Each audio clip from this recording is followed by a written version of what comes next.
আসসালামু আলাইকুম, কেমন আছেন সবাই? পাস্তা লাভাররা কোথায়? পাস্তা পছন্দ করেন না এরকম লোক কিন্তু এখন খুঁজেই পাওয়া যায় না। তো আজকে আমি একটু পাস্তা রান্না করছি। এই তো আমি প্যানের মধ্যে ডিম এবং চিকেনটা ভেজে নিব, সাথে একটু গোলমরিচ দিয়ে নিব, তাতে ফ্লেভারটা কিন্তু খুবই দুর্দান্ত হবে। ভাজা হয়ে গেলে আমি এগুলো এক পাশে সরিয়ে রেখে প্যানের মধ্যে আবারও কর্নফ্লাওয়ার এবং গুঁড়া দুধ দিয়ে সাথে অল্প পরিমাণে পানি দিয়ে এটা একটু গ্রেভি করে নেব। যেহেতু আমার কাছে লিকুইড দুধটা নেই তাই আমি এভাবেই করে নিচ্ছি।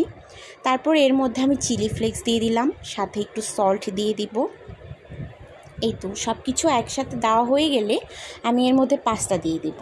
আর পাস্তা দেওয়া হয়ে গেলে এর মধ্যে আমি একে একে সব কিছু দিয়ে নিব। ভেজে রাখা পেঁয়াজ দিব, কাঁচামরিচ দিব যাতে ফ্লেভারটা অনেক ভালো আসে, এবং ওই যে উঠিয়ে রেখেছিলাম চিকেন এবং ডিমের মিশ্রণটা সেটা দিব। সাথে দিব 2 রকমের সস, সয়া সস এবং টমেটো সস। সব কিছু নেড়ে চেড়ে মিশিয়ে পাস্তাটাকে রান্না করে নিলাম। এতক্ষণ ভিডিওটি দেখার জন্য আপনাদেরকে অনেক ধন্যবাদ। আমার পেজটিকে ফলো করে দিবেন এবং ভিডিওতে লাইক শেয়ার করে দিবেন। আল্লাহ হাফেজ।